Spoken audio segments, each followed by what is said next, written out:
as we look back on this week in wrestling history. It was 24 years ago on August 27th, SummerSlam 1990 aired. Now, typically, Jared, I would not bring up a pay-per-view from 1990, 91. I mean, Hogan was sort of losing his steam. Warrior was champion, all of the things. But, Jared, the reason that I had to make sure we talk about SummerSlam 1990 on this show is because it takes me back to renting videotapes from the video store and how many times that I rented this very pay-per-view because I was obsessed with the Ultimate Warrior. He was the WWF champion during this pay-per-view. Lots of fun stuff on that card, man. What do you remember? I know I didn't throw this at you before we started, but what do you remember about SummerSlam 90? What was that whenever that it was Warrior against Rude in the cage? Warrior, Rude in the cage. You had Hogan against Earthquake. You had Dusty versus Macho. Mr. Perfect versus Texas Tornado. You had the fantastic 2 out of 3 falls Hart Foundation versus Demolition for the tag team titles, all on that same card. I remember being scared to death, man, because during the pay-per-view, if I'm not mistaken, they were playing up where the Earthquake had injured all these people and how he had put Hogan out. And I remember asking Dad, do you think Hogan's going to be able to beat him, or is, he going to, kill the Hulkster, I guess, if he sits on him again? And thank God that, he didn't kill the Hulkster, or then Hulk couldn't have been at Trump's rally. But that's neither here nor there. Fair point. Fair point. My brother. Yeah, man, it just, SummerSlam 90, it just holds a special place in my heart, man. Like, I rented that tape so many times. I wore it out. Again, huge Ultimate Warrior fan, but the undercard of that pay-per-view, I forgot how good the undercard of that pay-per-view is. Despite Hogan and Earthquake, and then you had Warrior and Rude, like we mentioned, I feel like, correct me if I'm wrong,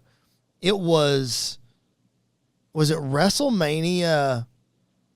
It would have been 6 before this, so no, that wouldn't have been right. Maybe it's 7. Did the Hart Foundation wrestle Demolition at WrestleMania 7 also?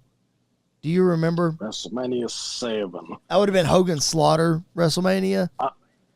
I don't remember the Rockers against Demolition, no. No, the Hart Foundation. Oh, against the Hart Foundation. I'm not sure, man. Because I feel like there was a series of matches, and maybe I'm just thinking of all 3 falls of this 2 out of 3 falls match. But the Hart Foundation series of matches against Demolition, like, solidified me as a Hart Foundation fan. Like, I still hold them as a top 5 tag team of all time, in my opinion. They may not be in everybody else's, but I look back more fondly. I hate that I'm about to say this. A lot of people are going to get mad at it. I look back more fondly on Brett's time with Anvil than I do Brett's singles career. And I'm not saying Brett's singles career was bad by any stretch. I'm not knocking him because I'm a Shawn Michaels fan. I really love the Hart Foundation, man, and I feel like this solidified that because this was fantastic tag team wrestling. Yeah, what was it at WrestleMania 2? Whenever the Hart Foundation had on the blue and black. Yeah, that's the only time I remember them wearing blue and black. Yeah, the Battle Royal. They were still trying to figure out. They weren't. I don't remember what year they became a tag team, but it wasn't too far removed from WrestleMania 2. So that was still in the early infant stages of the Hart Foundation. Yeah, but I mean, overall, I always think of Brett being a singles guy, but I do look back, like you said, fondly on him and Neidhart. And all their matches, and that's whenever you really got the origin of the pink and black attack. Whether they said it at the time or not, I can't remember. But, I look back on it fondly. I think that was definitely an up in Brett's career. He went as high as he could go in the tag teams with Neidhart, and then he kind of branched off into the singles wrestler. Speaking of branching off into the singles wrestler, we mentioned the Rockers and Shawn Michaels, and he famously turned in 1992, went on his singles run, and we mentioned Sid in 95. Well, Sid had a big part in this next old school. It was, what was the date? 19 years ago. There it is. I have to look in my notes. I forgot. 19 years ago, 5 years later, SummerSlam 1995. Diesel was the world champion. Triple H made his pay-per-view debut here, but man, you see it on your screen. Everybody remembers SummerSlam 95 for one reason, and it is part 2 of the ladder match, Shawn Michaels versus Razor Ramon for the Intercontinental Championship. Jared, it is often said that this SummerSlam match would have been held in higher regard if WrestleMania 10 just hadn't happened. This one often gets overlooked, man.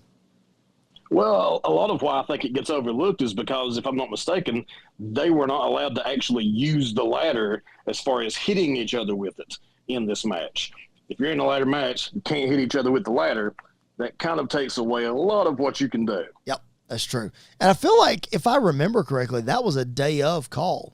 If I remember what Bruce Pritchard said, that they were told like the day of, like whatever state there. I think it was it wasn't in Pittsburgh. Might have been in Pittsburgh, because 96 was in Cleveland. Regardless, whatever state they were in, I feel like that mandate came down the morning of, oh, you can't use this or you can't use that or what have you. And a ladder was one of them. It's like, we got a ladder match. But anyway, man, just an instant classic between these guys. SummerSlam 1995, again, Diesel was champion. Mabel was challenging. You had Isaac Yankem DDS facing Bret Hart with Jerry Lawler running around. So, again, an overlooked pay-per-view, but I wanted to bring it up because it is old school. It's a lot of fun. SummerSlam 95, what about that new generation period? Not necessarily that pay-per-view, but as you look back on the new generation as a whole, like, what are some of your biggest memories of watching new generation WWF? I loved it whenever you had a Razor against some 1, 2, 3 Kid and that little feud. And then like the Crybaby match or whatever, where one of them had to like wire a diaper and suck in a bottle or what have you. Yep. Of course, Shawn Michaels, Bret Hart. Bret Hart, I think, was kind of put as the lead of this new generation, even though looking back, there were a lot of people involved in it, even Diesel.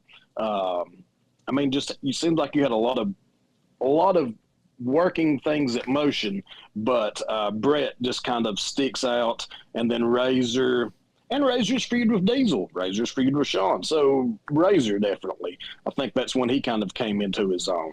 A lot of good matches with him. Do you think, this is a huge rabbit hole that we're about to go down? I did not plan to ask you this question, but you're talking awful highly about Scott Hall, Razor Ramon. Rightfully so. Is he the greatest wrestler to have never held the world championship? I can't think of anybody who outranks him that never held the world title. That's for sure. The ones that always come up in this conversation is Jake the Snake Roberts, is Roddy Piper, is Owen Hart, and I feel like there's another one. But I feel like Scott Hall, I think he tops the list, man. I really do. I think the only point in time when you could have said that Owen, at least through my eyes, was good enough as far as how good the Office booked him, was whenever that he was against Bret for the world title. At any other point in Owen's career, I would have said he just didn't have the stature and not physical stature, but the stature as far as being a wrestler that's on top for him to have been world champion. Whereas Piper, I didn't really get to see it that much, but I know he was at that level. And who was the other one that you said? Jake. And Jake, whenever I started watching him, it was almost like he was more of a cartoon type good guy. So I kind of missed him being really, really big. I remember at one time hearing stories about how that he faced off against Hogan at some house matches, and like the vibe in the crowd was unreal. Like, it wasn't like, oh, Jake doesn't belong. It's like, Jake is as tall as Hogan. He's a big man, even though you don't realize it. And he looks like he could win the thing. So, yeah, man, I would still have to go with Scott Hall above those, though. The other one that I just thought of, and I knew there was another one floating around in the old brain. Mr. Perfect is the other one. Ooh. Yeah, just for some reason, man, when I think of Perfect, I think about that Intercontinental title. I just don't know. Yep.